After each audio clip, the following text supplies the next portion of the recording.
Football প্রেমীরা সামনে আসছে এমন এক মুহূর্ত যা আপনার রোমাঞ্চে জাগিয়ে তুলবে। হামজা আসছেন, কিন্তু প্রস্তুতি ম্যাচ নেই। বাংলাদেশ ফুটবল দলের সামনে কি আসছে প্রশ্নবিদ্ধ পরিকল্পনা ও অভাবিত অনুশীলনের কারণে? আজকের এপিসোডে আমরা বিশদভাবে আলোচনা করব কিভাবে হামজা চৌধুরীর আগমন বাংলাদেশের মাঠের কৌশল, মানসিকতা এবং দলগত সমন্বয়কে প্রভাবিত করবে। আগামী 25 মার্চ এশিয়ান কাপ বাছে ভারতের বিপক্ষে বাংলাদেশের ম্যাচ অনুষ্ঠিত হবে। হামজা চৌধুরী, যিনি ইংলিশ প্রিমিয়ার লিগে খেলে নিজের দক্ষতা প্রমাণ করেছেন, তিনি 17 মার্চ দেশে পৌঁছাবেন। কিন্তু এক সপ্তাহ আগে এসে কোনো অনুশীলন ম্যাচের ব্যবস্থা নেই, অর্থাৎ সরাসরি দলীয় অনুশীলনের উপর নির্ভর করে 25 মার্চ মাঠে নামতে হবে। বর্তমানে বাংলাদেশের ফুটবল দল সৌদি আরবের তাইফে ক্যাম্পে, যেখানে সাম্প্রতিক একটি ক্লোজড ডোর ম্যাচও খেলেছে। এখানে প্রশ্ন ওঠে, কি করে এই সময়ের অভাবে হামজার সাথে দলের কৌশলগত সমন্বয় ও প্রস্তুতি ঠিক করা যাবে?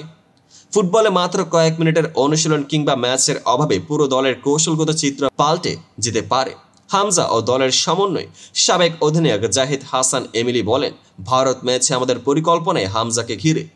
তাদের মতে, হামজার আগমনের পর যদি অন্তত একটি প্রস্তুতি ম্যাচ খেলা যেত, তাহলে দলের কম্বিনেশন আরো মজবুত হতো। পরিকল্পনার ঘাটতি, কোচ হেভিয়ার ক্যাভরেরো ও দলের নির্বাচন ও প্রস্তুতির ক্ষেত্রে পূর্বেই মতোই প্রশ্ন উঠছে। ক্লাব ও ফেডারেশনের মধ্যে সমন্বয়ের অভাবে নতুন খেলোয়াড়কে মানিয়ে নিতে ব্যর্থতা দেখা দিতে পারে। এই দিকগুলোতে একটি প্রস্তুতি ম্যাচের অভাব স্পষ্টতই ফুটবলে প্রভাব ফেলতে চলেছে। এখন চলুন দেখি অন্যান্য দলের সাথে তুলনা। ভারত, তারা 25 মার্চ ম্যাচের 6 দিন আগে 19 মার্চ মালদ্বীপের সাথে একটি প্রস্তুতি ম্যাচ খেলবে, যা তাদের ট্যাকটিক্স ও কম্বিনেশন সানিতে সহায়তা করবে। সিঙ্গাপুর ও হংকং। সিঙ্গাপুর নেপালের বিরুদ্ধে প্রীতি ম্যাচ খেলছে, যার ফলে তারা মাঠে ভালো সমন্বয় গড়ে তুলতে পারে। বাংলাদেশ, অন্যদিকে বাংলাদেশ দলের জন্য প্রস্তুতি ম্যাচের অভাব মানে শুধুমাত্র নতুন খেলোয়াড়ের মানিয়ে নেওয়ার সমস্যা নয়, বরং পুরো দলের পরিকল্পনা ও কৌশলের উপরও প্রশ্নবিদ্ধ চিহ্ন লেগে গেছে। এই তুলনায় হামজার আগমনের সত্ত্বেও দলের পূর্ব নির্ধারিত প্রস্তুতি ও অনুশীলনের ঘাটতি স্পষ্ট। ফুটবল শুধুমাত্র মাঠে কৌশল আর শক্তির খেলা নয়, মাঝে মাঝে এর সাথে থাকে কিছু নাটকীয় হাস্যরসও।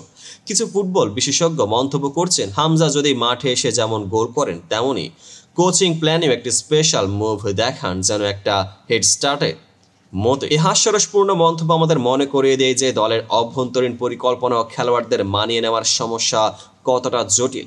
একই সাথে দলের সাবেক খেলোয়াড় ও কোচরা মনে করছেন, এক ম্যাচের অভাবে পুরো দলের স্ট্রাকচার ও মনোবলের ক্ষতি হতে পারে। এখানে দলের নেতৃত্ব, ফেডারেশনের সমন্বয় এবং বিদেশি ক্যাম্পের আর্থিক চাপ সবকিছু মিলিয়ে একটি পূর্ণাঙ্গ চিত্র সামনে এসেছে।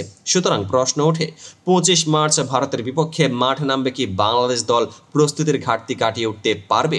হামজা চৌধুরীর আগমন কি নতুন উদ্দীপনা নিয়ে আসবে, নাকি অনুশীলনের অভাব দলের দুর্বলতা হিসেবে প্রকাশ পাবে? আপনারা কি মনে করেন, এই পরিকল্পনার ঘাটতি দলের ফলাফলে কি ধরনের প্রভাব ফেলবে? মন্তব্যে জানান এবং আমাদের চ্যানেল সাবস্ক্রাইব করে নিত্য নতুন আপডেট পেতে থাকুন। পেজটিকে ফলো করুন। ফুটবলের এই নাটকীয় মুহূর্তে আমরা থাকবো সাথে, আর বিশদ বিশ্লেষণে আবার দেখা হবে।